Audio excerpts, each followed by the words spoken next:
Ladies and gentlemen, Viktor Gyökeres wants to join Arsenal Football Club and has told Manchester United that is his dream move. Plus, Arsenal are looking at two other potential signings this transfer window, excluding Zubamendi, excluding the striker, excluding the backup goalkeeper, excluding the left winger. We could make 6 signings this window with these next two players we're looking at. But before we go any further, please do hit that like button. Please do hit that subscribe button. And Viktor Gyokeres wants to join Manchester United. No, Arsenal. And he told Manchester United to run up. You gotta love it. Let's get straight into it. Fabrizio Romano's tweet. I seen it earlier today. I seen the Portugal stuff. But when I seen this, I didn't believe it. Now that I seen it from Fabrizio Romano, I believe it. I believe it. Now let me show you guys what I'm talking about. Viktor Gyökeres has rejected a move to Manchester United. His entourage have informed United of his decision. The report is Gyökeres has rejected a move to Manchester United. The player's entourage has notified them that he wants to join Arsenal. This is off the back of recent talks with Arsenal Football Club. It looks like the Arsenal are going to be the number one team that are going to be going for Viktor Gyökeres again. I honestly don't know what's going on. 1 second it seems like it's Gyökeres, next second it seems like it's Benjamin Sesko. I still don't know who we're going to pick. But every time United fans try to call Viktor Gyökeres, he's just rejecting their phone calls. Crazy. Let's get to what Fabrizio Romano had to say, because this is some lovely stuff, ladies and gentlemen. Fabrizio Romano said that Viktor Gyökeres' priority is to join Arsenal, despite calls from Manchester United in recent weeks. Gyökeres always an option. Sesko's aim talks with no deal sealed, as so far Arsenal are keeping. Let me just start that again. So Gyökeres is always an option. Sesko talks with no deal sealed so far, and Arsenal keep assessing the situation. United are keen, but believe the deal is now unlikely. So Viktor Gyökeres has basically told Manchester United run up. He told Manchester United run up. I thought you guys said Manchester United were the bigger club. That's why he's going to them. I thought you guys said it was because of Ruben Amorim's pull compared to Arteta's. I thought it was because you guys said Manchester United win trophies over the last couple of seasons. Arsenal haven't. I thought you guys said that the reason why Viktor Gyökeres is going to go to Manchester United is because we're Manchester United. All of a sudden, the switch up is very quick. Now you guys are back to being the team that finished 15th in the Premier League, and people are looking at their career choices and they're saying to themselves, is Manchester United the best choice for me right now? This is what I'm seeing, ladies and gentlemen. Viktor Gyökeres makes it very interesting. Makes it very interesting. Viktor Gyökeres wants to join Arsenal, but Arsenal seem to want to sign Benjamin Sesko. I would go back in for Viktor Gyökeres if the Sesko deal does not work out. But it's very interesting to see if we are using if we're using Viktor Gyökeres to get a better deal in the Benjamin Sesko situation. If the player is only concentrated on Champions League football, that is a different situation. But he isn't. He isn't. It seems like he just wants to be at Arsenal over Manchester United right now, and that's very interesting because Amron has said that he wants not Amron hasn't said anything about wanting him, but of course he previously played under Ruben Amorim. You would think that it wouldn't be a problem for him to go to Manchester United playing under Ruben Amorim, who previously managed him. Very, very interesting situation, if I say so myself. Also, you have to look at it from the situation of, is this a ploy from Arsenal to try to get a better deal?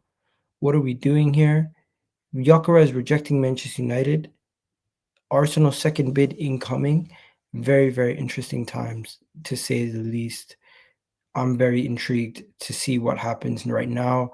This is, are we just playing games? Are we serious? For him to reject Manchester United, there needs to have been a major shift. There needs to have been a major shift. Something major must have happened. There must have been some sort of major change in the negotiations for Gyökeres' camp to go to just go out there and say, you know what, Man United, we don't want you. Because let's be honest, why wouldn't he keep his options open? If you're Viktor Gyökeres, of course you want to keep your options open. Why wouldn't you? I think it's a situation where there is some guarantees made. I think Arsenal might have made their choice. Viktor Gyökeres might be the one. We might have made our choice, ladies and gentlemen, because for him to reject Manchester United, very interesting. Very interesting to say the least. Why would he reject Man United if he doesn't have guarantees from Arsenal?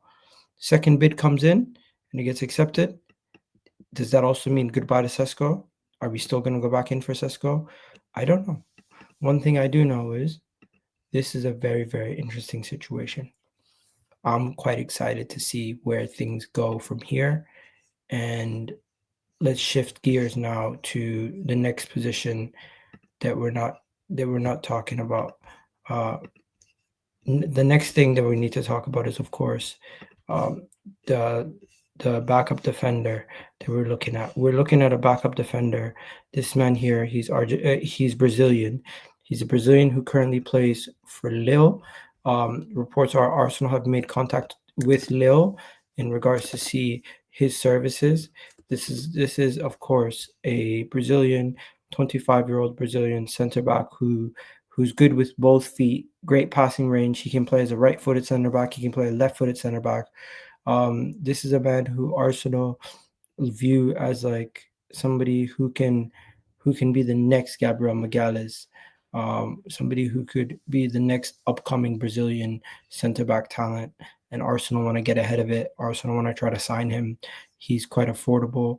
I think if Arsenal were to go in for him hard this window, it wouldn't cost too much money in the grand scheme of things, and we would be potentially saving a lot of money going down the road in the future of how much some of these guys can go for in the foreseeable future. You can see if we sign a developmental defender, add him to the ranks, we still have Kivior, we still have Calafiori, we still have Timber, we still have Ben White. We have all these quality defenders.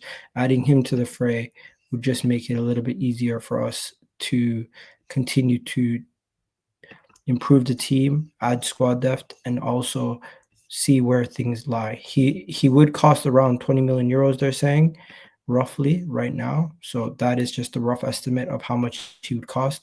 But we're gonna have to wait and see exactly what happens from here. Personally, for me, I don't know exactly how much he's gonna cost. Let's see if there's any fees, fee talk. Yeah, so there's no one's really mentioned how much his transfer fee would be. Transfer fee. I don't see anything about.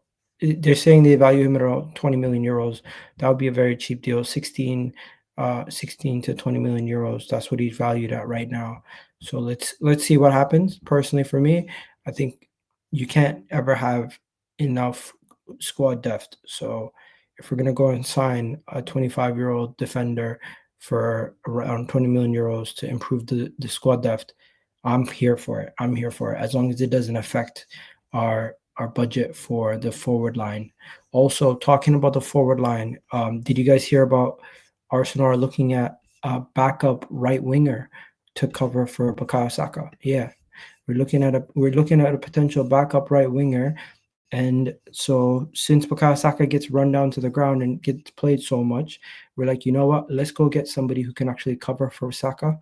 And I'm quite excited because Arsenal are looking at none other than PSV's Jovan Bakayoko, but it's literally the same spelling as Bukayo Saka, but with a KO at the end. Let me show you guys who I'm talking about. We played against him actually recently. This is the man right here, Johan Bakayoko, and reports are that he could go for as little as 17 million pounds or as high as 43 million pounds. He's a 22-year-old winger who plays for PSV over there in the Eredivisie.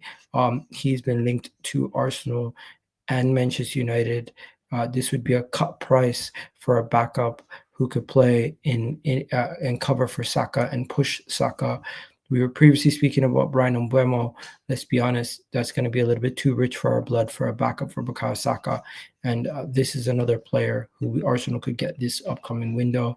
Very interesting signing, if I say so myself. I'm quite intrigued.